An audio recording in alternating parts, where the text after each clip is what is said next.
Kabanata 971. Maya-maya, tumayo si Jerry, medyo namamaos ang boses, ibigay mo sa akin. Nagulat si Lito, ano? Itatatakan mo ang aking panloob na kapangyarihan, tama. Medyo naiinip si Jerry. Inilahad ni Lito ang kanyang kamay, hindi na kailangan, sinabi mo na sa akin kung nasaan ang colorful spirit crystal, maaari tayong pumunta doon ng mag-isa. Sumulyap si Jerry sa kanya, bamantong hininga, ngayon, gagampanan ko ang mabuting tao minsan, ay escort ang Buddha hanggang sa kanluran, sundan mo ako. Kasunod nito, sa ilalim ng patnubay ni Jerry, sina Lito at Yangtze ay naglakbay sa paikot-ikot na landas ng bundok upang marating ang tuktok. Sa tuktok ng tuktok ay isang luma at sira-sirang istruktura na parang templo. May mataas na konsentrasyon ng espiritual na enerhiya dito, naramdaman ni Lito. Itinuro ni Jerry ang templo, nandoon sa loob ang colorful spirit crystal, ngunit ito ang teritoryo ng angkan ng halimaw. Ano? Nagbibiro ka ba? Gulat na bulalas ni Yangtze. Hinawakan ni Jerry ang kanyang ilong, walang biro. Galit na sumagot si Yangtze, tayong mga mortal, kaya ba nating saktan ang angkan ng halimaw? Sinusubukan mo ba kaming patayin? Noong una, ganoon nga ang iniisip ko, ngunit pagkatapos makita ang kanyang desisyon, bakit hindi mo subukan? Casual na sinabi ni Jerry. Baliw ka, pero hindi tayo. Hinailan ni Yangtze si Lito, umalis na tayo rito. Gayunpaman, hindi kumikibo si Lito, tinitigan niya ang sira-sirang templo sa harapan niya, gusto ko ring subukan. Namula ang mukha ni Yangtze sa pagkadismaya, at ipinadyak niya ang kanyang paa na sumisigaw, nabaliw ka na rin ba, nahawahan niya. Ang mga bagay ba mula sa lahi ng halimaw ay isang bagay na basta-basta mong mahahawakan. Ito ay isang pag-iral na kahit ang mundo ng paglilinang ay maiiwasang mapuko. Ngumisi si Jerry at sinabing, sige, bumoto tayo sa pamamagitan ng pagpapakita ng mga kamay. Sa mga gustong umalis, itaas ang kanilang mga kamay. Agad na itinaas ni Yangtze ang kanyang kamay. Paano ang mga gustong subukan ito? Itinaas ni Jerry ang kanyang kamay, sinundan ni Lito. Hoy, kagandahan, 2 laban sa 1, kumbinsido ka ba? Ngumisi si Jerry. Sinipa ni Yangtze ang kanyang shin, basura. Napangiti si Jerry sa sakit, kung natatakot ka, umalis ka lang. Hindi ka namin pinipigilan. Napabuntong hininga si Yangtze, pagkatapos ay tumingin kay Lito, susubukan mo ba talaga? Tumango si Lito, ma'am. Sa katunayan, hindi mo kailangang pasanin ang iyong sarili. Maaari kang umalis. Ibinaba ni Yangtze ang kanyang tingin, ngunit pagkaraan ng ilang sandali, tumingin siya kay Lito, sige, sasamahan kita. Dahil nakatayo ka sa tabi ko, hindi kita iiwan sa sandaling ito. Samantala, si Jerry ay nagbigay ng hindi maliwanag na ngiti, at sinabing, napakalalim ng pagkakatali, ang pag-ibig ay mas malakas kaysa sa ginto. Tumahimik ka, ang dumi mo. Pinandilatan siya ni Yangtze. Si Lito, na ang ulo ay umiinit dahil sa kanilang pagtatalo, ay hindi sila pinansin at naglakad patungo sa harapan ng nasirang templo. Biglang isang malakas na harang ang hamarang sa kanyang dinadaanan. Hinawakan ni Lito ang harang gamit ang kanyang kamay at naramdaman ang isang malakas na puwersang tumataas. Nilinggan niya si Jerry, kung magtutulungan tayong tatlo, baka masira natin ang harang na ito. Sumagot si Jerry nang may sigasig, ano pa ang hinihintay mo, gawin natin ito. Humakbang din si Yangtze, itinaas ang kanyang palad, at isang malabong asul na daloy ng enerhiya ang lumabas mula sa gitna ng kanyang kamay. Habang ginagawa nilang tatlo ang kanilang kapangyarihan, ang ginintoang, pula, at mapusyaw na asul na mga daloy ng enerhiya ay nagsanib at naglunsad ng pag-atake sa hadlang. Noong una, bahagyang nanginginig ang harang, na hindi nagpapakita ng totoong reaksyon. Muli, nadagdagan ni Lito ang kanyang lakas, at si Jerry kasama si Yangtze ay nagdagdag din ng kanilang kapangyarihan. Ang hadlang ay yumanig ng mas marahas kaysa dati, na nagpapakita ng maliliit na bitek. Muli, ibinigay ni na Jerry at Yangtze ang lahat, namumula ang kanilang mga mukha at malalaking butil ng pawis ang tumulo sa kanilang mga pisngi. Sa ikalimang pagtatangka, umalangaw-ngaw ang dumadagandong na dagandong, at kapansin-pansing na basag ang harang. Nagliwanag ang kanilang mga mukha sa kagalakan, at pumasok sila sa sirang templo, kung saan nakita nila ang isang batong plataporma sa loob ng bahay na may 2 kulay na kristal na espiritu. Habang si Lito ay hahakbang pasulong, biglang tumawag ang isang namumunong boses, sino ang pupunta doon? Isang kislap ng liwanag ang lumitaw sa harap nila, at isang hindi kapani-paniwalang malaking figure ang lumitaw sa harap ng platapormang bato. Ang tao ay halos 5 metro ang taas, na may mapupulang mukha, gininto ang mga mata, at 2 sungay na tumutubo mula sa kanyang ulo. Holy! Ang pangit niyan, bulong ni Jerry sa ilalim ng kanyang hininga. Anong sabi mo? Galit na pinandilatan ng lalaki si Jerry. Humalaklak si Jerry, wala lang, sinasabi ko lang na sobrang gwapo mo, to the point na madidilat ko ang mga mata ko. Hiram! Ang higanti ay nagpakawala ng mapang-asar na ungol, lumabas ka sa hadlang. Ito ang teritoryo ng Beast Clan, lumabas ka. Sumagot si Yangtze, ito ay isang lugar ng pagsubok, hindi ito pag-aari ng sinuman. Ang pag-angkin ng mga teritoryo ay tahasang ipinagbabawal. Sino ka sa tingin mo? Kailangan ba ng Beast Clan ang kasunduan ng iilan sa inyong mga hamak na nilalang para makapagdesisyon? Ang mukha ng higanti ay puno ng paghamak. Pagkatapos, ikinaway niya ang kanyang kamay, na nagdulot ng bugzo ng hangin, umalis now, or I will not show mercy.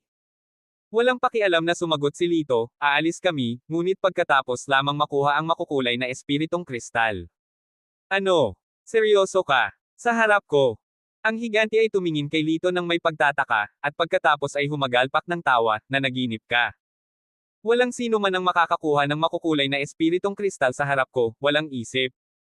Huwag mong sayangin ang oras mo sa pakikipag-usap sa kanya.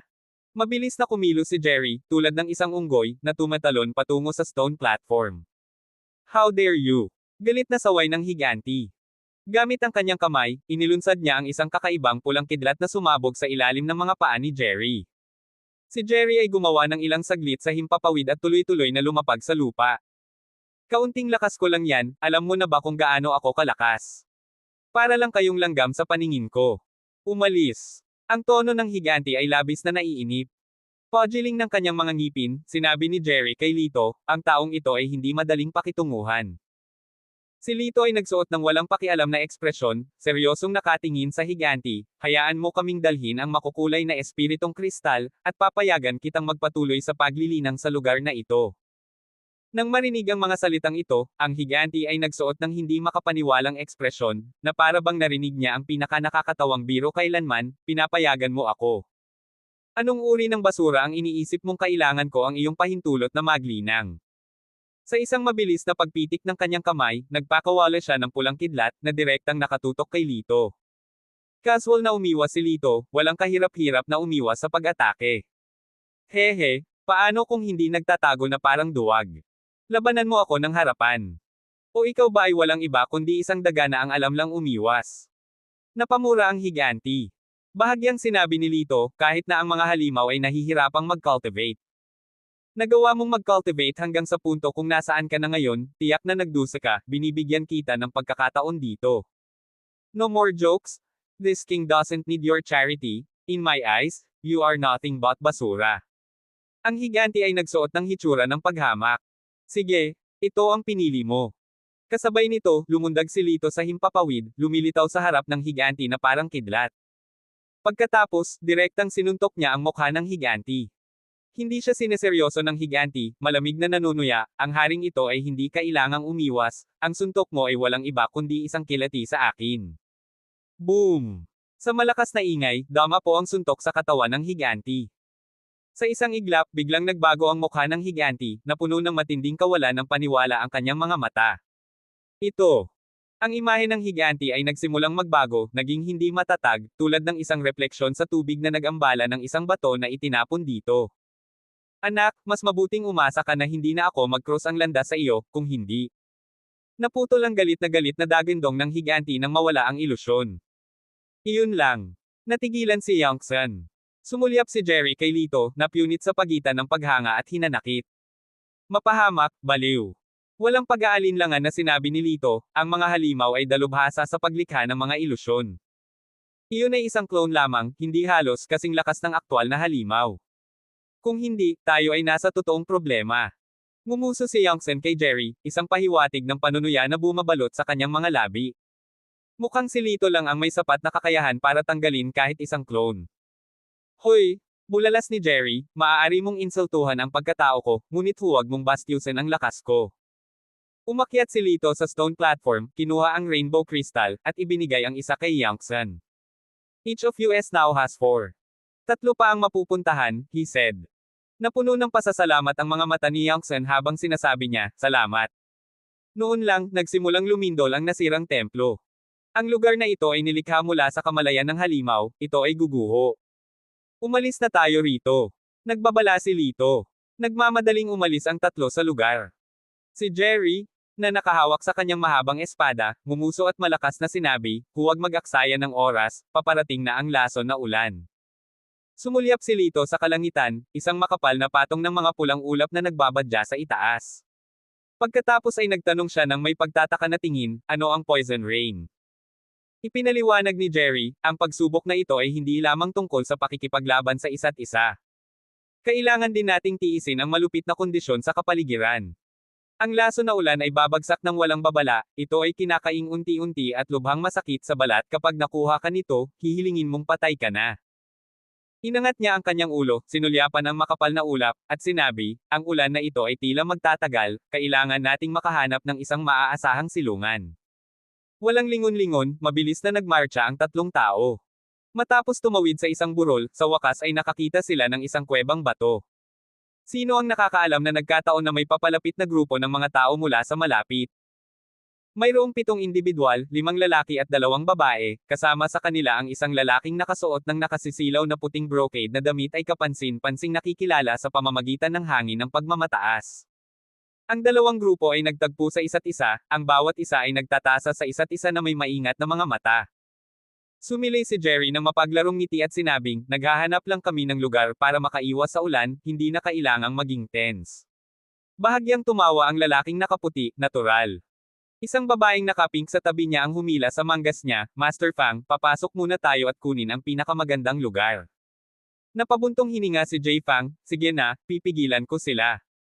No need for that, kuwebo lang, sige ka. Mahinahong sagot ni Lito.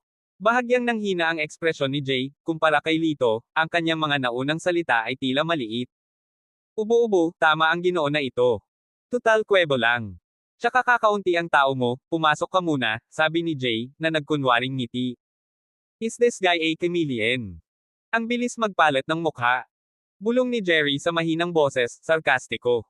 Bahagyang yumuko si Lito habang nakatiklop ang mga kamay, kung gayon, tutulungan natin ang ating sarili.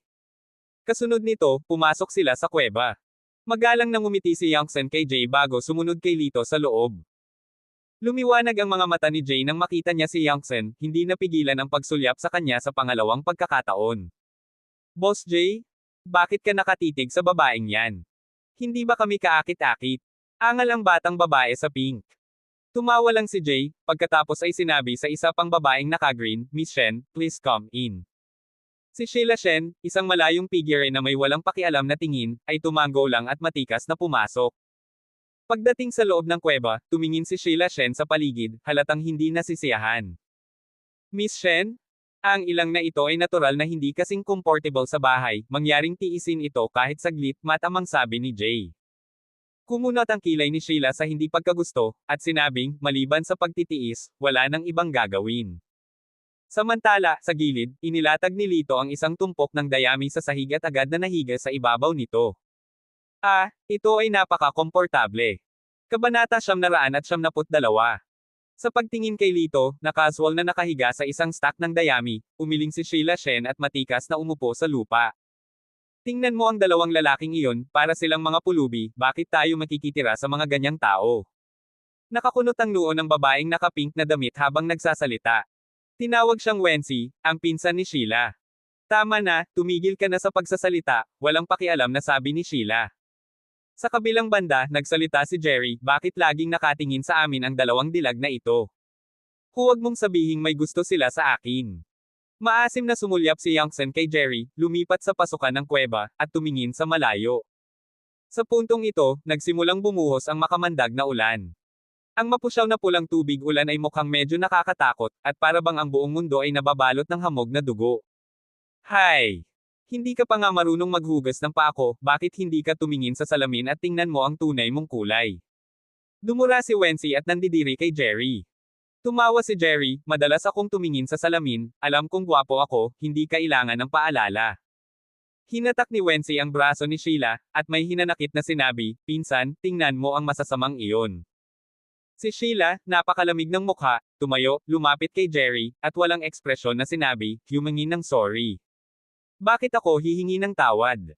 Kung may dapat manghingi ng tawad, dapat ang tigress na iyon muna. Tuluyan na silang binaliwala ni Jerry. Ang lakas ng loob mong tawagin akong tigre. Sa ilalim ng parang lubos na kahihiyan, binunot ni Wency ang kanyang espada at itinutok ito kay Jerry. Ang saksak ay lalong mabangis, kung si Jerry ay hindi nakalayo ng mabilis, siya ay natamaan sa isang mahalagang bahagi. Nagdilim ang mukha ni Jerry, mapahamak, nagbibiroan tayong lahat. Are you really trying to kill me? Malamig na ngumuso si Wency, tumaas ang kanyang baba, walang sinuman ang naglakas loob na makipagbiroan ng ganyan sa akin simula noong bata pa ako, ipapakita ko sa iyo. Kasabay nito, muli niyang sinubo ang kanyang espada. Kumunat ang noo ni Sheila at sinabing, Wency, tama na, hindi na angkop ngayon. Si Jay, na nanonood ng palabas, ay lumapit na may panunuya sa gilid ng kanyang bibig, walang hindi nararapat dito, na humiling sa brat na iyon na insultuhan si Wency, tama lang na sayangin siya. Pagkasabi niyan, sinulyapan niya ang sarili niyang mga tao at sinabing, marami tayong tao dito, hindi tayo malulugi.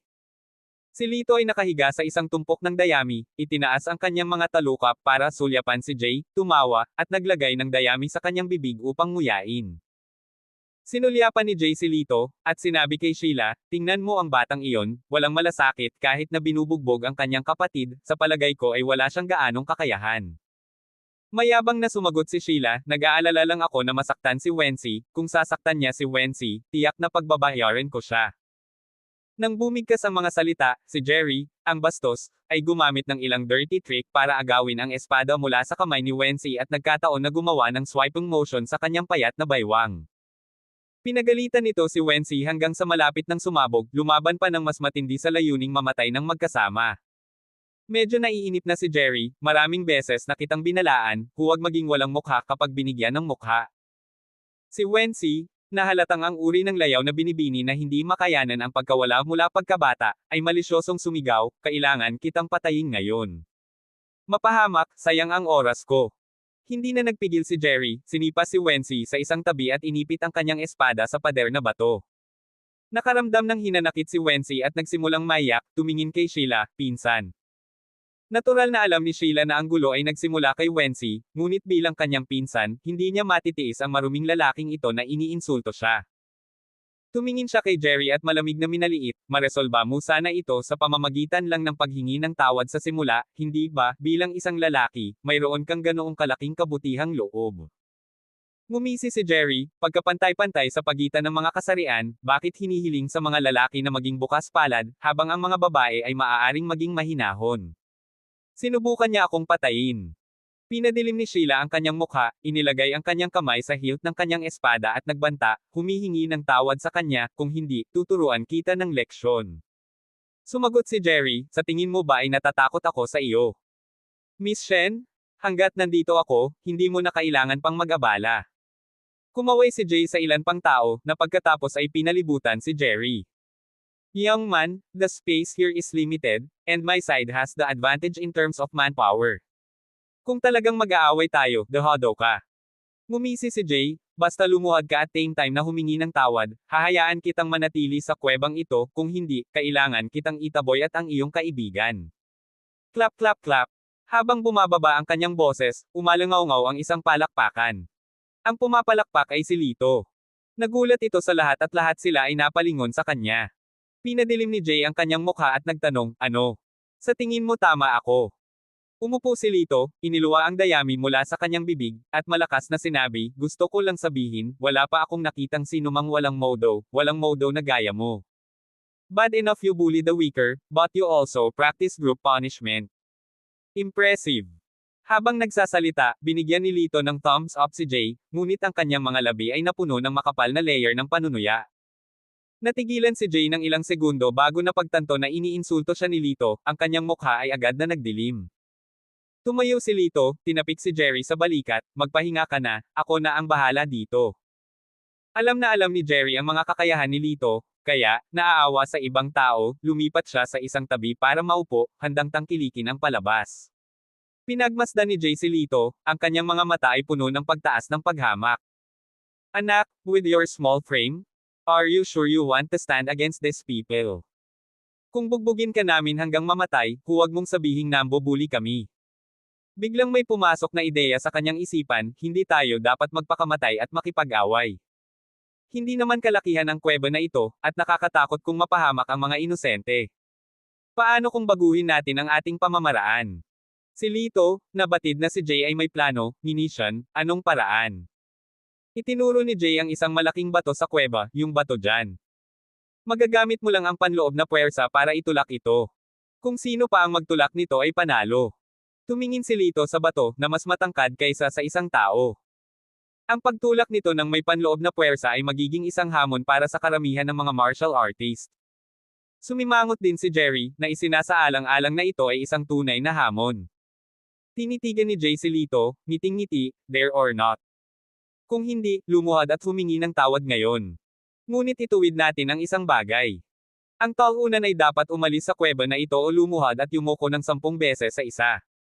Nagulat si Lito sa walang awa na kalikasan na nagtatago sa likod ng matikas na kilos ni Jay. Fine, let's do this. Sabi ni Lito. Kumunat ang noo ni Yangtsen, nagbabala, na pag-isipan mo ba talaga ito? Kung matalo ka, kailangan nating lumabas sa nakal-alasong ulan.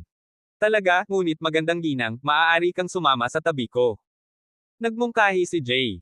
Hindi, salamat. Malamig na sabi ni Yangtsen, pagkatapos ay tumahimik. Si Jay ay nagseselos kay Lito, bumubulong sa sarili, ano ang nakakaakit sa lalaking ito na ang kagandahan ay nananatili sa kanya ng tapat. Sa kaisipang ito, mas gusto niyang talunin si Lito.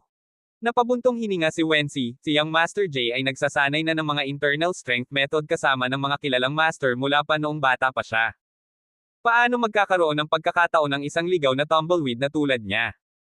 Maaari na rin siyang magsimulang mag-impake. Sinulyapan ni Sheila si Lito nang walang pakialam, pagkatapos ay inilipat ang kanyang tingin sa ibang lugar, na parang wala man lang ito sa mundo niya. Nanguna si Jay, mauna na ako. Kumpiyansa siyang lumakad papunta sa bato, biglang inabot ang kanyang kamay na nakabuka ang mga daliri, habang inilalabas ang kanyang panloob na enerhiya. Ang hangin mula sa gitna ng kanyang palad ay naglalabas ng malaalo na panginginig at ang malaking bato ay nagsimulang manginig. Young Master Jay, go for it. Napakamangha ni Young Master Jay. Si Wensi ay masiglang nagyaya sa gilid. Nagsimulang gumalaw ang napakalaking bato, na lumikha ng ingay sa lupa. Pabalik-balik ito, sumasaklaw ng halos 10 metro. Si Jay ay pawis na pawis, ang kanyang mukha ay namumula. Pinunasan niya ang kanyang pawis at nagpakita ng tagumpay ng ngiti. Anak, paano na? Tumanggaw si Lito, medyo kahanga-hanga. Kung ganoon, walang saysay na makipagkompetensya pa. Aminin mo na lang ang pagkatalo at iligtas ang lahat sa kahihiyan, mapanghamak na sabi ni Jay. Casual na tumugon si Lito, hindi ako nakatapos ng pagsasalita. Medyo kahanga-hanga ka, ngunit mas kahanga-hanga ako kaysa sa iyo. Malinaw na nananaginip ka. Naisip ni Jay na niloloko ni Lito ang kanyang sarili. Sa isang nasa sabik, anticipatory na ekspresyon sa kanyang mukha, sabik niyang hinintay ang kahihiyan ni Lito. Lumapit si Lito sa malaking bato at biglang itinaas ang kanyang kamay. Boom! Sa isang malakas na putok, ang higanting bato ay tila umangat mula sa lupa at nagpakita ng mga palatandaan ng lumulutang. Nang masaksihan ito, nagbago ang kulay ng mukha ng lahat. Dapat maunawaan ng isang tao na pinaghirapan ni Jay ang kanyang sarili para lamang mailagay ang bato sa landas ni Lito. Ang pag-angat ng bato na may panloob na lakas lamang ay nagpapahiwatig ng pambihirang kapangyarihan. Ang pangungutya na orihinal na nakasabit sa mga labi ni Jay ay agad na nagyelo. Ang isang pakiramdam ng unang pagyayabang ay nagpatahimik kaagad sa kanya. Ha! Sa isang masigasig na sigaw, itinuro ni Lito ang bato upang mabilis na gumalaw, pabalik-balik ng ilang beses sa loob ng yungib. Ang kuweba ay binalot ng nakakatakot na katahimikan. Nakikitang mapagmataas at handang tumawa, ang mukha ni Wensi ay mas berde kaysa sa spinach. Si Jay ay mukhang mas miserable kaysa sa isang batong hindi nalilok, ang kanyang ekspresyon ay mas malala pa kaysa kapag umiiyak. Isang biglaang tunog ng pagbagsak ng bato ang umalingaw-ngaw sa kuweba. Si Lito, na nakahalukip-kip, ay tumingin kay Jay na may mapang-uyam ng ngiti, siguro kung plano ni Young Master Jay na gamulong palabas ng kuweba na ito o mas gusto niyang lumuhad at iuntog ang kanyang ulo ng 10 beses sa harap ko. Naramdaman ni Jay-Wan ang isang alon ng panghihina sa kanyang mga binti at natisod ng ilang hakbang pabalik. Para siyang sinampal ng sunod-sunod na beses, nakakahiya talaga. Anak, nagbibiro lang ako kanina. Hindi ka ba pwedeng magbiro? Sumagot si Jay, ang kanyang mga labi ay kumikibot sa isang awkward na ngiti, nagpupumilit na maghanap ng dahilan. Planning on reneging on your promise. Don't blame me for being ruthless then. Sumasayaw ang mga nagbabantang kislap sa mga mata ni Lito. Inikot ni Wensi ang kanyang mga mata, ikaw ay isang maliit na tao. Marahil ay sinusubukan niyang pagsamantalahan ang sitwasyon. Jay, bakit hindi patahimikin siya ng ilang mga benepisyo at hayaan na lang ito? Tinanggal ni Jay ang isang jade na singsing mula sa kanyang daliri at inihagis ito kay Lito, I consider mo ito bilang regalo ko sa iyo para sa araw na ito. Kunin mo. Tinitigan ni Lito ang singsing at saka yumoko para kunin ito. Nang nasaksihan ito, nagbigay si Jay ng isang mapang-akit na ngiti, hindi ka ba yumuyuko para lang sa pera? Sa pagmamasid sa singsing, sinabi ni Lito, mukhang mahalaga ito. Of course, it's a premium jade ring. Malamang, hindi mo kayang bilhin kahit sa buong buhay mo. Pagmamayabang ni Jay. Hey, sayang hindi ako interesado. Sa malamig na tawa, ibinalik ni Lito ang singsing kay Jay, at sa sumunod na segundo, nasa harap siya ni Jay, naghatid ng isang malakas na sipa. Bago pa makakilos si Jay, isang matinding sakit ang bumalot sa kanyang tuhod. Sa isang kabog, napaluhod siya. Kabanata 973. Ano, naghahanap ka ba ng kamatayan? Si Jay, na nakaluhod sa lupa, ay agad na napuno ng galit. Tatayo na sana siya, pinigilan siya ni Lito. Ang kamay sa kanyang balikat ay parang kasing bigat ng 1,000 libra, dahilan para hindi makatayo si Jay. Sa sandaling ito, maluwag na lumapit si Sheila at walang pakialam na sinabi kay Lito, laro lang ito, hindi mo kailangang seryosohin ito. Parang medyo overreactive. Sumunod naman si Wensi, eksakto, nagsasaya lang kami dito, medyo masyadong seryoso kayo. Hindi naman talaga kailangang ganito. Malamig na ngumiti si Jerry, ha, kaya biro lang iyon. Kung hindi mo ito binanggit, iisipin ko na pinaplano mo kaming patayin ng buo. Sinulyapan ni Sheila si Lito, ang kanyang mga mata ay cool at walang malasakit, ikaw ay talagang sanay, ngunit sineseryoso ang lahat, ito ay nakakadismaya. Kung ito ay isang ordinaryong tao, kapag pinagmamasdan ng isang kagandahang tulad ni Sheila, malamang na madali silang mawala ng malay. Nagyelo ang titig ni Lito, bahagya siyang ngumuso, dahil nagsalita ang isang dilag, natural na hindi ako makikipagtalo. Ngumisi si Wensi at bumulong ng panunuya, mukhang magagawa ng mga salita ng pinsan ang paraan, mukhang ang taong ito ay naaakit din ng pinsan ko. Pero, biglang nagbago ang tono ni Lito, paulit-ulit niya akong sinisiraan at ang mga kaibigan ko. Hindi basta-basta mapapalampas ang bagay na ito. Nang matapos, itinaas niya ang kanyang kamay at marahas na sinampal sa mukha si Jay. Kaagad, nagsimulang mamaga ang mukha ni Jay. Nakahawak sa kanyang mukha habang umiiyak ng malakas, gusto niyang patayin si Lito sa oras na iyon. Dumilim ang mukha ni Sheila, naiinis na hindi siya binigyan ng mukha ng lalaking ito, masama talaga ang ugali nito. Tumayo si Jay, ang mga kalamnan sa sulok ng kanyang bibig ay baliw na kumikibot. Mapanganib siyang umungol, anak, tatandaan ko ito, ako, si Jay Fang. Tumanggi si Lito na umatras, malamig na sinabi, mas mabuting tandaan mo ito ng mabuti. Pagkasabi noon, tumalikod siya at naupo muli sa bante ng dayami. Master Jay, huwag kang yumuko sa kanyang antas. Binobola ni Wensi si Jay. Si Jay, na nakahawak sa kanyang nasusunog na pisngi, ay pinandilatan si Lito. Mapahamak ito, maghintay ka na lang. Sinulyapan ni Sheila si Lito, umiling, at matikas na naglakad palayo. Pagkatapos ng mahabang panahon ng makamandag na ulan, sa wakas ay tumigil. Lahat ay nagplanong umalis. Biglang nagsalita si Jay, narinig ko na ito ay isang masalimuot na lupain at ang mga mabangis na hayop ay gumagala sa paligid, ito ay medyo mapanganib. Paano kung maglakbay tayo ng magkasama para sa kapakanan ng kaligtasan? Ngumisi si Jerry, sa tingin ko ay hindi malinis ang motibo mo, hindi ba? Tumingin si Youngsen sa daan at sinabing, isa lang ang daan dito, mukhang hindi natin maiiwasang maglakbay ng magkasama. Malamig na sinabi ni Wensi, ibig mong sabihin na may gustong maglakbay kasama ka. Dapat kang magpasalamat sa aming grupo. Sige, alis na tayo. Walang pakialam na sabi ni Sheila at nanguna. Si Lito ay may dayami sa kanyang bibig at ang kanyang mga kamay sa likod ng kanyang ulo habang siya ay casual na sumunod. Ang grupo ay naglakbay ng ilang oras sa halip na mapayapa, maliban sa paminsan-minsang nakakaharap ang mga baguhan na pinatay ng nakal-alasong ulan. Wow wow wow. Noon lang, kuminto sa paggalaw si Youngsan. Nakakunot ang noo, tinanong niya, wala ka bang naririnig na umiiyak? Tumanggaw si Lito, mukhang iyak ng bata. Pagkatapos, itinaas ang kanyang kamay upang ipahiwatig ang direksyon, sinabi niya, doon. Agad silang pumunta, na nagbalikat sa isang matangkad, lila na bush. Natagpuan nila ang isang batang lalaki, mga 3 o 4 na taong gulang, na nakatali sa isang puno, na walang ibang tao sa paligid. Sino kaya ang walang awa? Agad na gustong iligtas ni Youngsan ang bata, ngunit pinigilan siya ni Lito, huwag magmadali. Ang mga bitag ay nasa paligid niya. Tumango si Jerry, ito ay dapat na mga bitag na nakaayos upang mahuli ang mga hayop, at ang bata ay ginamit bilang pain. Sumimangot si Youngsan, kung gayon, ano ang dapat nating gawin? Tatayo na lang ba tayo at panoorin siyang mamatay? Sumagot si Lito, syempre kailangan natin siyang iligtas, ngunit sa ngayon, nakatago ang kalaban at malantad tayo. Kailangan nating maging matyaga. Dahil dito, napangiti si Jay, hindi mo talaga iniisip na iligtas siya, hindi ba? Ito ay isang trial na arena, hindi isang lugar para sa paglalaro ng mga bayani. Walang pakialam na tumugon si Lito, wala itong kinalaman sa pagiging bayani. Ito ay pangunahing moralidad ng tao. Pinapagalitan mo ba ako? Umiling si Jay, nanunuya, sobrang pagmamalabos mo sa iyong sarili. Sino ka sa tingin mo? Sinabi ni Wency, tama si Jay, hindi tayo dapat gumawa ng gulo dito. Higit pa rito, kahit na nailigtas natin ang bata, napahamak pa rin siya sa lugar na ito.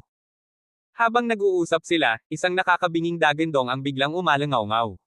Sumunod, isang halimaw na nababalutan ng itim na balahibo, na may ulo ng tigre at katawan ng isang leopardo, na dumaan mula sa kabilang panig. Nakatayo ng mahigit 4 na metro ang haba at hindi bababa sa 2 metro ang taas, ang napakalaking mga paa nito ay tumutuntong sa lupa nang hindi gumagawa ng kahit isang tunog. Nang makita ang bata, agad nitong pinalabas ang mga higanteng pangil, puno ng katakawan ang mga mata.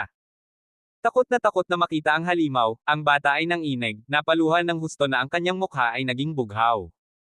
Ang lugar sa paligid ng bata ay puno ng mga bitag, ngunit ang hayop, hindi pangkaraniwang matalino, mahusay na maniobra sa paligid nila, na lumapit sa bata. Tumayo si Jay na naka-cross arms, mukhang walang pakialam, sana hindi tayo mapansin ng halimaw na ito. Sina Sheila at Wency ay tumalikod, hindi makayanan ang napipintong kalupitan.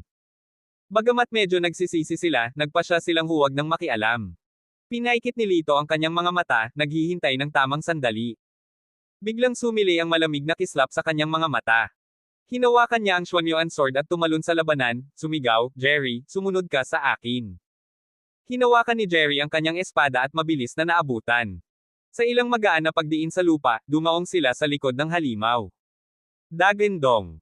Ang halimaw, na may mahusay na pandinig, ay agad na umikot at inilabas ang mga pangil nito sa kanila. Samantala, kuminang si Jay at bumulong-bulong, papatayin tayo ng batang ito. Kung i-provoke natin ang halimaw, hindi natin mahuhulaan ang kahihinatnan. Umalis na tayo. Gayunpaman, may bakas ng pag-aalinlangan ang bumalatay sa mukha ni Sheila, maghintay tayo sandali. Baka makatulong tayo. Hindi inaasahan ni Jay na magsasalita si Sheila Shen para sa lalaking iyon. Ang kanyang puso ay lumubog, ngunit hindi niya ito ipinakita sa kanyang mukha. Tumawa siya ng malakas, dahil nagsalita na si Miss Shen, sandali lang. Hindi naman sa ayaw ko siyang iligtas, nag-aalala lang ako na magkasakitan kayong dalawa. Buong pasasalamat na sinabi ni Wency, si Master J ay tunay na maalalahanin, hindi tulad ng dalawang brute na iyon, na nagsusumikap sa lahat ng bagay. Mas mabuting huwag nila tayong hilahin kasama nila. Habang nagsasalita sila, sina Lito at Jerry ay nakikipaglaban na sa halimaw. Kinuha ni Jerry ang inisyatiba upang gambalain ang atensyon ng hayop habang inatake ito ni Lito mula sa likuran, tinusok ang kaliwang hulihan nitong binti gamit ang kanyang espada. Ang hayop ay nagpakawala ng galit na galit, lumingon at kumamaw kay Lito. Mabilis na umiwas si Lito, gamulong-gulong sa lupa habang sinamantala ni Jerry ang pagkakataong hampasin ang kanang paa ng halimaw. Ang hayop, matigas ang balat at matipuno, ay hindi nasugatan, ngunit sapat na ito upang pigilan ito. Sa dagandong ng galit at hinanakit, tumakbo ito paalis. Lumapit si Lito sa maliit na bata, kinalaygan ito, at tinulak palayo sa paligid ng bitag. Pinalibutan siya ni Youngsan at Sheila at nagtanong, saan ka galing? Ngunit ang bata ay tanging umiiyak, hindi umimik ng kahit isang salita. Napabuntong hininga si Youngsan, mukhang naninigas siya, marahil ay dapat na nating ihinto ang pamimilit sa kanya at hayaan siyang kumalma. Sino kayong mga tao? Sa sandaling iyon, isang umuusbong na boses ng galit ang dumating, at isang grupo ng maskuladong lalaki ang agresibong lumapit. Ang mga lalaking ito ay hindi mukhang ordinaryong tao, na may kakaibang mabangis na hitsura.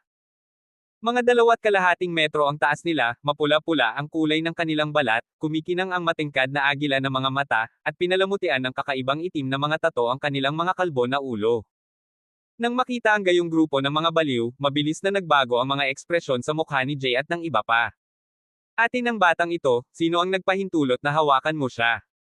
Galit na sagot ng isang lalaki na tila pinuno nila. Walang pakialam na tumugon si Lito, ginagamit mo siya bilang pain. May problema ka ba dyan? Binaliwala ng matipunong lalaki ang kanyang komento, na para bang natural lang itong gawin. Enough talking, ibalik mo sa amin ang bata. Malamig na sabi ng malakas na lalaki. Bahagyang namutla ang kutis ni Sheila, halatang balisa. Kinausap niya si Lito, ito ay mga halimaw, hindi natin sila dapat guluhin. Dali, ibalik ang bata sa kanila. Ang maliit na bata ay biglang napaluha, hinawakan ang kamay ni Youngsen, hindi. Ayoko nang bumalik. Hindi natin siya maaaring ibigay sa mga taong ito. Nag-aatubili si Youngsen na pakawalan ang bata.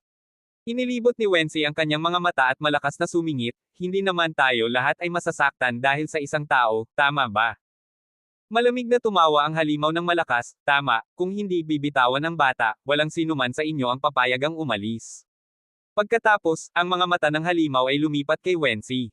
Kinapa niya ang kanyang leeg at sumangot, hindi rin masama ang amoy ng batang ito. Kung gagamitin natin siya bilang pain, tiyak na maaakit ang mga halimaw. Nagbago ang ekspresyon ni Wensi at mabilis siyang umatras, ako. Hindi ako mabango. Enough with the nonsense, nagustuhan ka na ng amo namin. Good. Keep this woman. Baka kunin niyo ang bata at umalis. Inamin naman ng isa pang halimaw na malakas. Nang marinig ito, natarante si Lito at ang iba pa, hindi nila inaasahan na magiging ganito kakatwa ang mga halimaw. Bamulong si Jerry sa kanyang sarili, napakahusay, kung gayon kailangan na nating umalis. Nang marinig ang kanyang salita, halos mapaiyak si Wensi, hindi niyo ako maaaring iwanan. Kinuha ng halimaw ang isang malaking bato mula sa lupa, agad itong dinurog sa loob ng kanyang kamay, magpasya ka kaagad, huwag mong sayangin ang oras ko. Si Wensi, na parang may hawak para sa mahal na buhay, ay hinawakan ang manggas ni Jay, niyang Master Jay, hindi mo ako pababayaan, hindi ba? Lumipat ang nagyayelong tingin ng halimaw kay Jay. Napalunok ng kaba si Jay at hindi naglakas loob na magsalita ng ilang sandali. Sa pag-ikot ng kanyang mga mata, ibinaling ng halimaw ang kanyang atensyon kay Youngsen, tumawa, ang babaeng ito ay malambot at malambing, maaari rin siyang manatili. Malakas na napabulala si Wensi, piliin mo siya, hayaan siyang manatili. Hinawakan ng halimaw si Youngsen at ngumuso, napakatamis ng amoy, mas bagay pa bilang pain kaysa sa batang iyon. Ikaw. Kaagad pagkatapos, ikinawin niya ang kanyang kamay, get lost, all of you. Nakahinga ng maluwag si Jay at ang iba pa. Pakiramdam ni Wensi ay parang nakatakas lang siya sa kamatayan, walang ibang hinangad kundi ang umalis kaagad. Pabayaan mo siya. Sa sandaling iyon, ang tahimik na si Lito ay nagsalita sa mahinang boses. Ang kanyang boses ay hindi malakas, ngunit ito ay nagdadala ng isang tiyak, hindi maipaliwanag na pananakot. Nagtataka namang tumingin ang halimaw kay Lito, sinasabi mo bang huminto ako? Wala pang taong nang ahas na sabihin iyon sa akin. Ang sulok ng bibig ni Lito ay lumukot paitaas, palaging may unang pagkakataon para sa lahat. Ang halimaw ay nanunuya, para sa iyo, ito ang una at huling pagkakataon, dahil dudurogan kita sa isang pulpol. Pagkasabi noon, itinabi niya si Youngsen at sinuntok si Lito. Boom! Umiwas si Lito, at ang suntok, na sinamahan ng malakas na hangin, ay bumagsak sa lupa, na agad na sumabog sa isang 3 metrong lapad na bunganga sa lupa. Ang nakakatakot na kapangyarihan na ito ay halos nasindak si Jay at ang iba pa hanggang sa mabasa ang kanilang pantalon. Halos lumuhad sila sa harap ng angkan ng halimaw. Anak, bakit ka tumatakbo? Magpakalalaki ka at humarap ka sa akin. Kung kaya mo akong suntukin, pakakawalan kita ngayon. Ang mukha ng halimaw clanman ay puno ng mapanlait na panunuya. Pinagkrus ni Lito ang kanyang mga braso sa kanyang dibdib, mahinahong sumagot, kung kaya kung kunin ang suntok mo, iiwas mo ang batang ito at pakakawalan kaming lahat. Kung hindi ko ito kakayanin, magagawa mo ang gusto mo. Nagpakita ng interes ang mukha ng angkan ng halimaw habang nanunuya, fine, deal. Pagkatapos ay itinaas niya ang kanyang ulo at tumawa ng malakas. Sa kanyang opinyon, walang paraan ang ordinaryong tao na ito ay maaaring tumugma sa kanya. Nakatadhanang matalo ang bata. Kabanata 974. Ang miyembro ng angkan ng halimaw ay hindi nag-aksaya ng anumang mga salita at pasimpleng pamwesto. Anak, humanda ka. Sa sinabing iyon, nagsagawa siya ng isang matinding suntok kay Lito.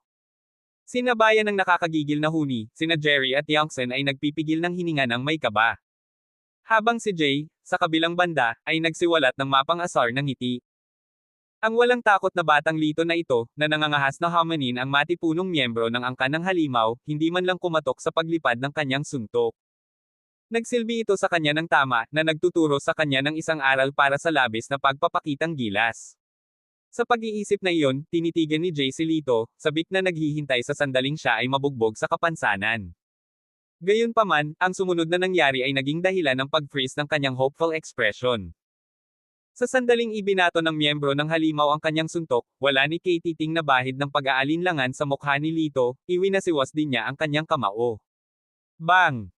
Sinabayan pa ng mahinang tunog, ang kamao ng miyembro ng halimaw na angkan ay agad na nahati ang balat at laman, dahilan para paulit-ulit siyang umatras hanggang sa bumangga siya sa isang malaking puno at tuluyang tumigil.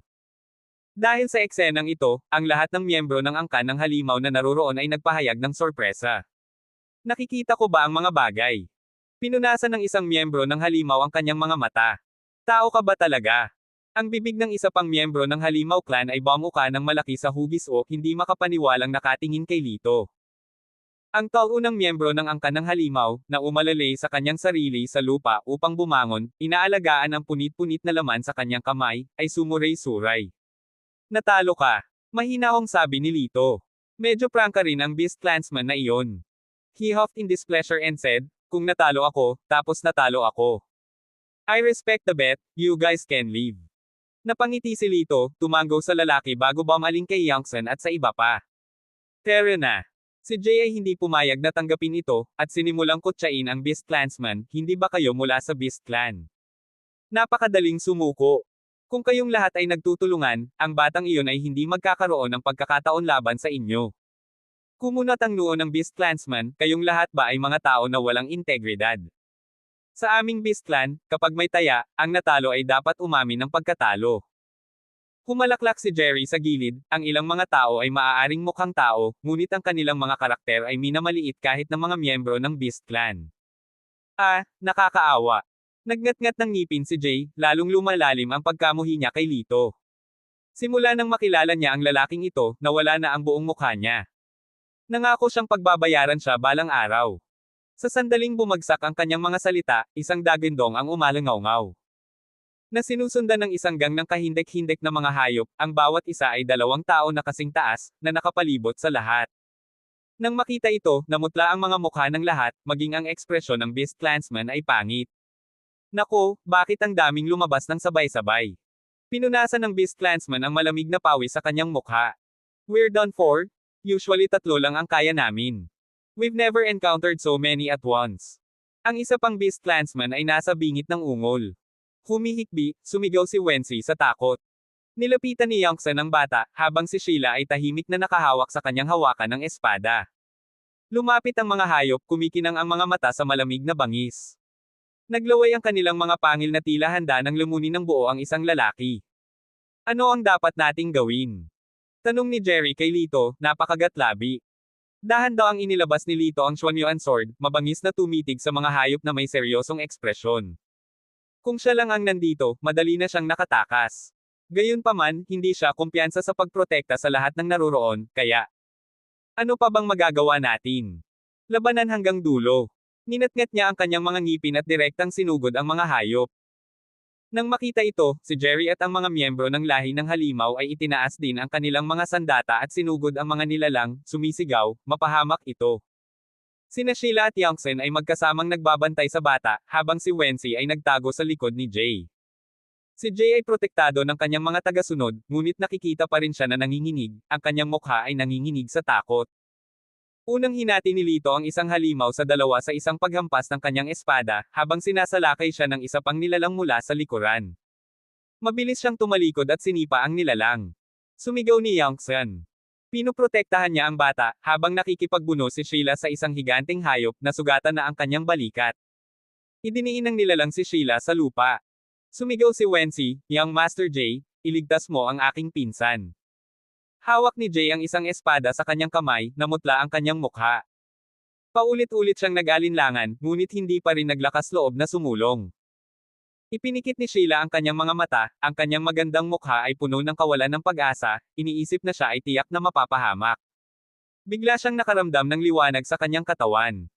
Binuksan niya ang kanyang mga mata upang makita si Lito na nakahawak sa isang paa ng halimaw, madali itong tinatapon.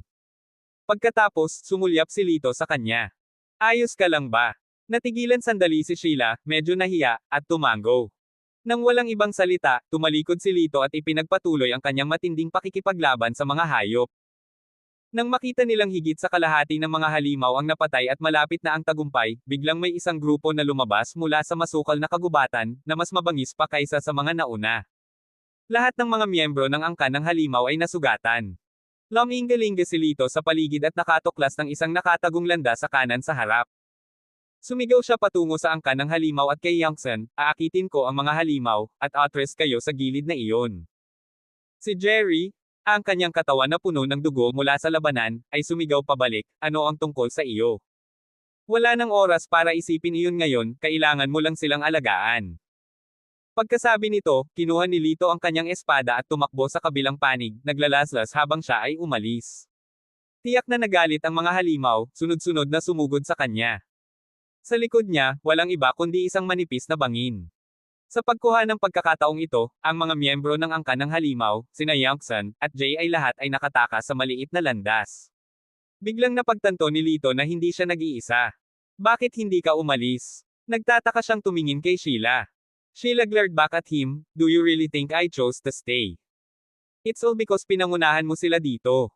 This time, I am really doomed because of you. I'm sorry, paghingi ng paumanhin ni Lito, hindi niya namalayang naroon pa rin siya. Sa tingin mo gaano karaming pagkakataon ang kailangan nating mapatay? Kinakabahang tanong ni Sheila.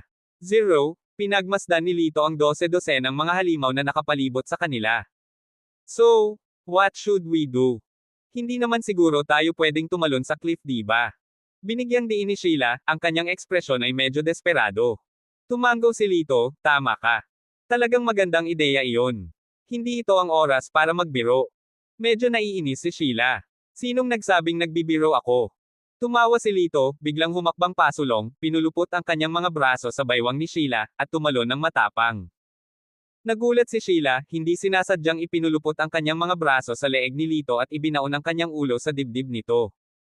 Ilang segundo lang ay bumulusok na silang dalawa sa tubig. Boom!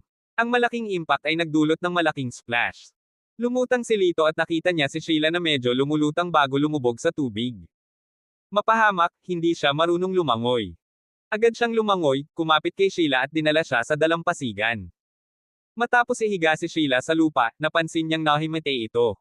Ilang beses niyang tinawag ang pangalan niya ngunit walang sumasagot. Parang isa lang ang solusyon. Humihingi ako ng tawad.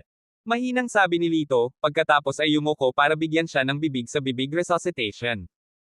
Kahit na inihanda na niya ang sarili, habol pa rin ang hininga niya nang una niyang mahawakan ang malambot at bahagyang malamig na labi nito. Pagkatapos ng ilang cycle ng artificial na paghinga, nagsagawa siya ng cardiopulmonary resuscitation. Sa wakas, tumugon si Sheila. Ubo, ubo, ubo. Ilang beses siyang umubo, tumalsik ng tubig, at dahan-daang iminulat ang kanyang mga mata. Nang makita ang mukha ni Lito, agad siyang umayos ng upo at tinitigan siya, ano ang ginawa mo sa akin? Umupo si Lito sa tapat niya, ang kanyang mga kamay ay nakayakap sa likod niya, walang gaanong iniisip, artificial na paghinga. Sumimangot si Sheila, ano ang artificial na paghinga? Sa madaling salita, ito ay mouth-to-mouth resuscitation. Tumawa si Lito. Matapos marinig ito, agad na nagbago ang kutis ni Sheila. Lumingalinga siya sa paligid para hanapin ang kanyang espada, ngunit natuklasan niyang nawala na ito. Itinaas niya ang kamay niya na balak siyang hampasin. Hinawakan ni Lito ang kanyang pulso at sinabi sa isang galit na tono, iniligtas kita. Gagantihan mo ba ang aking kabaitan ng puot? Malinaw na sinasamantala mo ako. Si Sheila ay labis na inis. Ito ang unang pagkakataon sa kanyang buhay na siya ay pinahiya ng isang lalaki. Gayunpaman, nakaramdam siya ng kahinaan, na sa sandaling sinubukan niyang tumayo, siya ay bumagsak. Ang hindi inaasahang pagkahulog ay dumapo sa kanya ng diretso sa mga bisig ni Lito. Ibinuka ni Lito ang kanyang mga kamay, inosenteng sinabi, ibinagsak mo ang iyong sarili sa aking mga bisig, huwag mo akong sisihin sa pagsasamantala. Ikaw. Ang kulit mo. Kinagat ni Sheila ang kanyang ibabang labi, galit na galit sa kanyang pisikal na kahinaan. Tumayo si Lito, tinulungan si Sheila na makatayo. Dahil sa basang-basang damit, kumapit ito ng mahigpit sa kanyang katawan, kitang-kita ang kanyang katanji tanging kurba. Huwag kang tumingin, ipikit mo ang iyong mga mata. Sabi ni Sheila, may bahid ng iritasyon ang boses niya. Tumingin si Lito sa unahan, hindi man lang ako tumingin. Hindi naman kasi nakakamangha ang figure mo kaya hindi ko maiwasang manood. Si Sheila ay bigo sa loob. Ang lalaking ito ay palaging nakakapagsalita ng isang bagay na nakakapagpabalisa sa kanya. Nakahanap sila ng tuyong lugar. Hinubad ni Lito ang kanyang pangitaas at isinabit sa sanga ng puno upang matuyo. Dapat mong habarin ang iyong mga damit para matuyo rin ang mga ito, kung hindi, lalamigin ka, mungkahi ni Lito kay Sheila. Na may pagmamalaki, sumagot si Sheila, hindi ko na kailangan. Maaari akong tumulong na gamutin ang pinsala mo, itinuro ni Lito ang kanyang sugat sa balikat. Mapagmataas pere na parang hangin, tumanggi si Sheila, hindi na kailangan, ingatan mo ang iyong sarili. Nawala nang masabi si Lito. Sa isip niya, naisip niya noong una pa lang ay ayaw na kitang pakialaman. Sa puntong ito, dumilim na ang langit. Maghapon silang dalawa na nag-aaway at medyo napagod. Sa kabutihang palad, si Lito ay dati nang nag-imbak ng 2 tao na tolda sa kanyang somero ring para sa emergency na paggamit. Habang inilalabas niya ang tolda, hinangaan niya ang sarili niyang pananaw. Nang makita ang itinayong tent, nagulat si Sheila, ito ay. Pumasok si Lito sa tent at sinabing, papasok ka ba o hindi? Kung hindi, kailangan mong matulog sa damuhan. Alam mo, baka gumapang ang mga kulisap sa iyong damit sa gabi. Pagkatapos ng ilang sandali ng pag-aalinlangan at pag-iisip tungkol sa mga kulisap na gumagapang sa kanyang mga damit, mabilis na nag-goosebump si Sheila sa buong katawan at agad na pumasok sa tent. Napaka-praktikal ng disenyo ng tent na may 2 tao, sapat lang ang lawak para mahiga ang 2 tao nang walang pagitan. Si Sheila ay tumalikod kay Lito, sinusubukan ang kanyang makakaya na paliitin ang sarili sa sulok, nagsusumikap na hindi makabunggo kay Lito. Maya-maya, nakatulog na silang dalawa. Sa kalagitnaan ng gabi, habang natutulog si Lito, naramdaman niya ang malambot na katawan na yamakap sa kanyang mga braso. Binuksan niya ang kanyang mga mata at nakitang si Sheila iyon. Hindi lang siya nakabaon sa mga bisig nito, mahigpit na nakakapit sa kanya, ang mga braso nito ay nakapulupot sa baywang nito, ang lapit nila ay kasing kilalang kilala nito. Isang mahinang amoy ng kanyang buhok, mailap ngunit naroroon, nanunukso sa kanyang mga butas ng ilong. Sinadya ni Lito na itulak siya palayo, ngunit naramdaman niya ang nanginginig niyang katawan, wala siyang puso. Kabanata 975. Kinabukasan, nang magising si Sheila, natuklasan niya na nakakagulat na nakahiga siya sa mga bisig ni Lito. Upang maiwasan ang paninirang puri, nagpa siya si Lito na magwelga muna at sinabing, kagabi ay kusang loob mo akong niyakap. Sinamantala mo ba ako habang ako ay natutulog? Namula ang pisngi ni Sheila at tinulak niya ito palayo, hindi ko. Pero malabo niyang naalala na tila nilalagnat siya kagabi, at nanlalamig, kaya nang maramdaman niyang may mainit na katawan sa tabi niya, hindi niya napigil ang yakapin ito. Gayunpaman, siya ay lubos na nahihiya na aminin ito, kung hindi, siya ay libakin ng lalaking ito na si Lito. Pero sa pag-iisip, komportable talaga itong matulog sa mga bisig niya. Matagal na siyang walang ganoong kasarap na tulog. Ay! Yeah! Sheila? Anong klaseng kalokohan ang iniisip mo? Nainis si Sheila sa sarili niyang paglipad ng pag-iisip, pinandilatan niya si Lito at umalis upang magpahangin sa gilid ng ilog. Walang magawang umiling si Lito at nagsimulang magnilay at magsanay ng kanyang mga ehersisyo sa umaga. Sa oras na siya ay natapos at umalis sa tent, si Sheila ay natapos na sa pagpapasariwa. Pagkatapos ng isang gabing pahinga, kumikinang ang kanyang nakamamanghang mukha.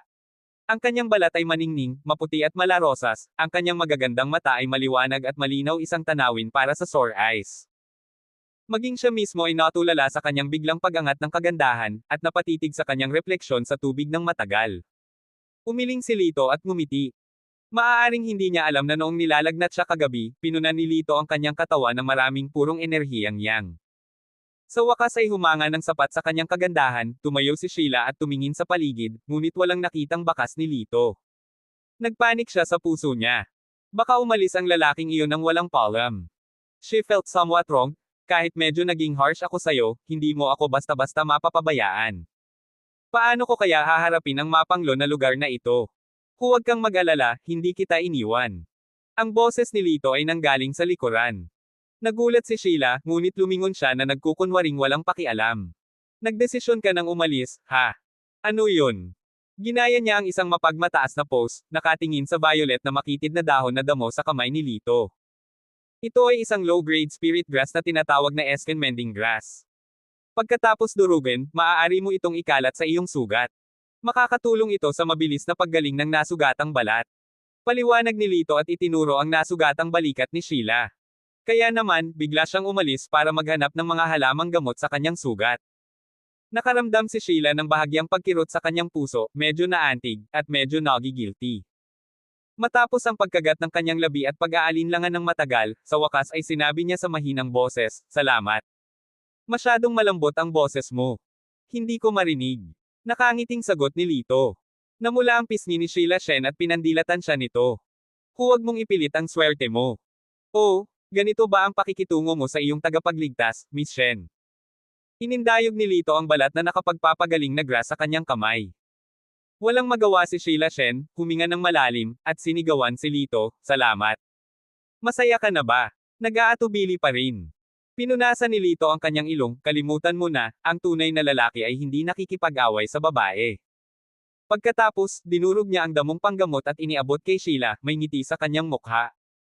Kailangan ng tulong sa paglalapat nito. Hindi na kailangan. Nakagat na sumagot si Sheila, dala ang kanyang mga halamang gamot, at tumalikod para pumasok sa tent. Pagkatapos niyang lagyan ng gamot, iniligpit ni Lito ang tolda, handa nang umalis. Ipinatong ni Sheila ang kanyang kamay sa kanyang noo at tumangala sa bangin sa ibabaw ng kanyang ulo, bumubulong, napakataas. Paano tayo makakaahon? Tumugon si Lito, dapat may isa pang paraan. Tumango si Sheila at tumayo upang magsimulang maglakad, ngunit bigla siyang nakaramdam ng pagkahilo at labis na pagod. Bakit bigla akong napagod? Kinapa niya ang kanyang mga templo. Dahil dito, napabuntong hininga si Lito na parang may napagtanto siya bigla. "Nako, nakalimutan kong sabihin sa iyo, bagamat napakabisa ng flesh regeneration herb sa pagpapagaling ng mga sugat, mayroon itong side effect na nagiging sanhi ng antok. Huwag mag-alala, lilipas din ito sa lalong madaling panahon." Habang nagsasalita siya, biglang bumagsak si Sheila sa lupa, nagngangalit ang kanyang mga ngipin, habang nagngangalit, "Alam ko na. Sinasadya mo ito. Miss Shen? Mali ang pagkakaintindi mo. Well, kasalanan ko naman, hayaan mo akong bumawi." Yumuko si Lito at binuhat si Sheila ng walang pag-aalinlangan. Namula ang mukha ni Sheila, ngunit dahil sa kanyang antok, wala siyang masabi bago nakatulog sa kanyang likuran. Makalipas ang ilang oras, nagkamalay si Sheila at naramdaman ang paggalaw ng taong humahawak sa kanya. Sinabi ni Lito, "Sa wakas gising ka na." Sa pamamagitan nito, pinababa niya ito. Nakaramdam ng hindi kapani-paniwalang kahihiyan si Sheila, pagkatapos ay nagulat siya nang may maramdaman siya sa kanyang balikat at napabulalas, "Ang sugat ko. Hindi na masakit." "Hehe, syempre ako." Nang ipagyayabang na ni Lito ang kanyang sarili, biglang sumulpot ang tatlong lalaki sa kanyang harapan. Ang tatlong lalaking ito ay nakasuot ng kakaibang damit, pinalamutian ng mga balat ng hayop, bawat isa ay mukhang matatag at makapangyarihan. Pinagmasdan silang mabuti ni Sheila at Bangulong, "Hindi ako sigurado kung saang dimensyon sila nanggaling. Mas mabuting maging maingat." Nang makita ng tatlong lalaking ito si Sheila, nanlaki ang kanilang mga mata sa gulat. "Matagal na tayong hindi nakakita ng magandang babae." Binigyan sila ni Sheila ng malamig na titig bago humakbang sa likod ni Lito. Tinanong ng isa sa tatlong lalaki si Lito, "Mayroon ka bang makukulay na espiritong kristal?" Napangiti si Lito, tinanong ang kanilang katalinuhan. "Wala, meron ba kayo?" Sagot ni Lito, binalik ang tanong sa kanila. Hindi nakakagulat, ang mga lalaking ito ay matapat na sumagot. Ang isa sa kanila ay nagyabang, "Oo, nakakuha kami ng 5 makukulay na espiritong kristal." Sinampal ng isa sa kanila ang nagyayabang, "Tulala ka ba? Bakit mo sasabihin sa kanya iyon?" Walang pagdadalawang isip na sagot ng lalaki, "Ikaw ay walang isip. Tingnan mo kung gaano kaina ang lalaking ito, parang manok lang. Kahit sabihin natin sa kanya, hindi siya mangangahas na agawin ang mga ito." "Totoo yan. Oy, bata. 5 araw lang ang nakalipas, pero naaga na natin ang 5 makukulay na espiritong kristal at nakapatay ng 7 tao. Nakakabilib, di ba?" Ang isa sa mga lalaki ay tumawa, na nagpapakita ng kanyang mga dilaw na ngipin. Bahagyang napangiti si Lito, medyo kahanga-hanga talaga. If you're afraid, better scram quick. Wala tayo sa mood para pumatay ngayon, relaxing lang. How about we exchange your life for your pretty girl? Sounds fair? Di ba? Naglalaway ang lalaki habang ang kanyang mga mata ay nakasunod kay Sheila, sabik na ihagis siya sa kanyang mga bisig. Hey! Isang malamig na tawa ang kumawala sa mga labi ni Lito. Tumawa ka, parang sang-ayon ka sa amin, better na umalis now. Naiinip, nilagpasan nila si Lito, handang puntahan si Sheila. Si Sheila ay walang espada sa kamay. Agad siyang humarap sa isa sa kanila. Ha! Alam ng kagandahan ang kung fu at may wild side. Interesting, I quite like it.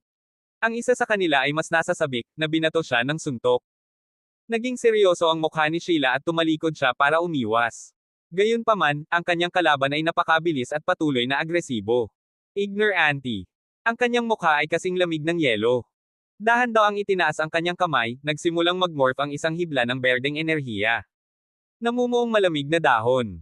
Sa mahinang sigaw, ang berdeng enerhiya ay napalitan ng 12-dosenang mga ilaw, na pinaputukan ang lalaki na parang darts. Ang lalaki ay binugbog ng walang lakas na lumaban. Nang makita ito, tumalon ang dalawa pa para sumali sa laban. Hindi maiiwasan, nang makaharap ang tatlong kalaban, nakita ni Sheila ang sarili sa isang dahado. Nanonood pa rin ng palabas. Sinaman niya ng tingin si Lito.